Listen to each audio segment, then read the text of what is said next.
2012 proved to be one of the most unusual seasons I've experienced in 36 years of coaching. A simple description of the season might be, it was a roller coaster season, filled with ups and downs. But I prefer a literary version from Charles Dickens. It was the best of times, it was the worst of times. It was the age of wisdom, it was the age of foolishness. It was the epoch of belief, it was the epoch of incredulity. It was the season of light, it was the season of darkness. Fortunately for us, the positives always outweigh the negatives. It was indeed a season of unexpected setbacks turned into unexpected triumphs. Let me start with the usual review of the statistics. We started the season on August 13th in the ACND breezeway and ended it on November 17th, coming back from the state championship in Tallahassee. Over those 97 days, we met for 76 practices and logged 463.7 miles, which is an average of 6.1 miles per run. I cite these numbers to impress upon you how hard our runners worked, and to prove to them that hard work does, in fact, bring success. High mileage is the first key to success in running.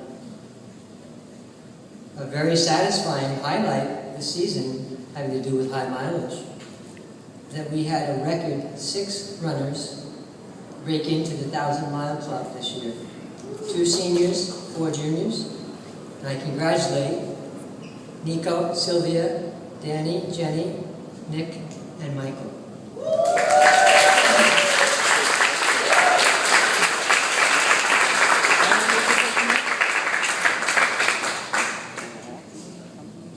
For some of those guys, it was in 3 years. They did 1,000 miles in 3 years. Some more statistics. The girls' team finished with a deceptive regular season record of 6-12 and placed 8th in the district. The boys' team posted a somewhat soft 25-3 record, placing 4th in the district, 5th in the regionals, and 22nd in the state. How, you might ask, can I consider 6-12 a successful season? Despite the roller coaster ups and downs and the negative numbers, I absolutely treasured this girls' season. I adamantly refuse to consider their performance anything less than wonderful. You know I am not one who is prone to exaggeration or to denial of reality. I believe our girls exhibited real courage. Ernest Hemingway defined courage as grace under pressure. And Harper Lee had Atticus Finch tell his children that courage meant taking your best shot even though you knew you were going to lose. Our ladies never quit trying their very hardest, despite the setbacks of incomplete teams and the plague of injury. In the very first week, Kayla was lost to us for the season for unforeseen medical reasons. Then in turn, Joanna, Hannah, and Rhiannon went down for long periods of time. 6 of our dual meet losses resulted from incomplete teams, despite the fact that we took 1st and 2nd place, and in one case, 1st, 2nd, and 3rd place in most of those races. Similarly, in 3 of our invitationals, we had no team score because we didn't have a complete team. But when it came to the districts, we had 5 stalwarts total line, and the 3 with season-ending injuries were there to urge their teammates to run so as to win. I wrote in their final bulletin, "A terrific race, ladies. Running without our #1 runner, we had 4 PRs and 1 near PR. You did everything I asked of you. The coaches are extremely proud of all of you.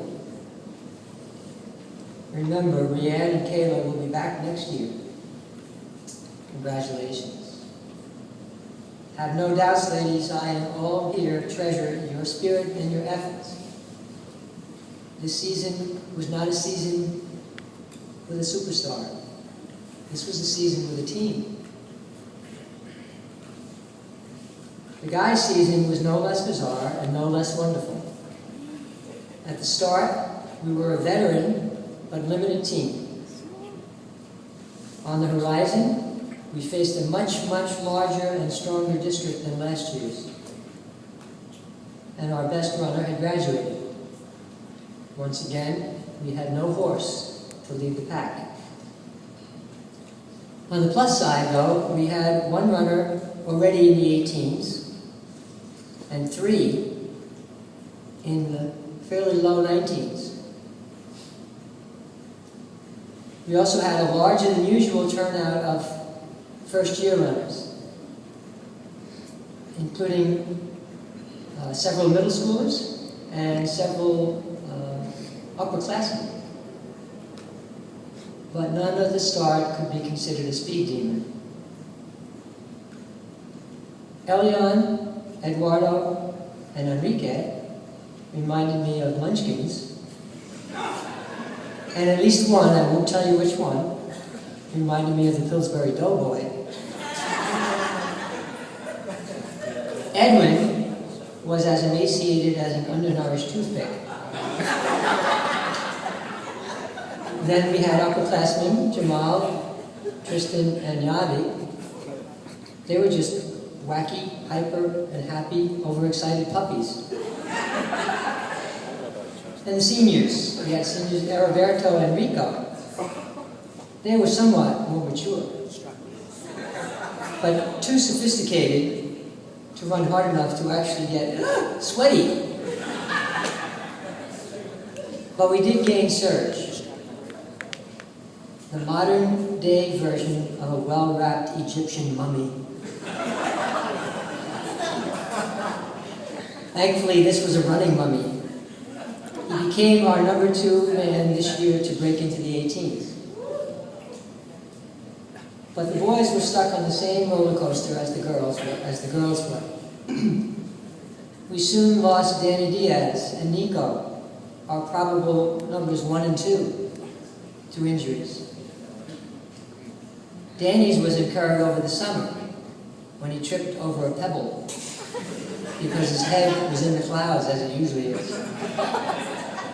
And Nico strained his hamstring doing an air dance in the back of the expedition on the way home from the first practice at Reynolds Park. I saw this as I traveled behind in the school van. Serge, Danny, and Nico started lip-syncing and acting like puppets manipulated by some invisible puppeteer as they pretended to dance rhythmically to music on the car radio. I immediately turned to our team psychologist, Mrs. Dominique,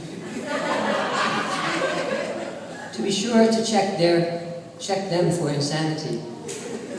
Even worse, they didn't even dance with any rhythm. Nonetheless, both Danny and Nico were to struggle with injuries and illness for the entire season. To make matters worse, both their physical injuries and their mental aberrations were contagious. First, it struck the girls' team. Rianne became so paranoid, she wouldn't even believe she came in first in a large race at Reynolds Park, even though Coach Hayes gave her the stick which was marked #1. She didn't believe him. Then, no matter how well she ran in a race, Jenny developed this bone-chilling scowl every time she fell short of setting a new PR. Anastasia ran with a worse scowl even when she did set a PR. Sylvia started behaving like her tiny, happy, perky, energetic little dog, zipping around, yapping like a balloon with the air escaping. Even though unable to run on her sore ankle, Hannah insisted on coming to practice anyway, because misery loves company, and she wanted to watch her teammates suffer too. Joanna kept telling us how happy she was, and that she was going to marry Danny Diaz. And Lillian couldn't understand why she wasn't supposed to stop in the middle of a race to start talking to herself about things totally unimportant. The rest of the boys' team, the varsity, was not immune to attacks either. Nick started imitating Elvis Presley, but instead of singing "Please Don't Step on My Blue Suede Shoes," he argued, "Please don't take away my ratty blue tapes racers, even though they are falling apart and causing the ankle and shin pain." Tony and Sean began running with their hands holding onto their shirt waist, and they were trying to eat their shirt. Stranger still, Michael had no idiosyncrasy while running. That is, of course,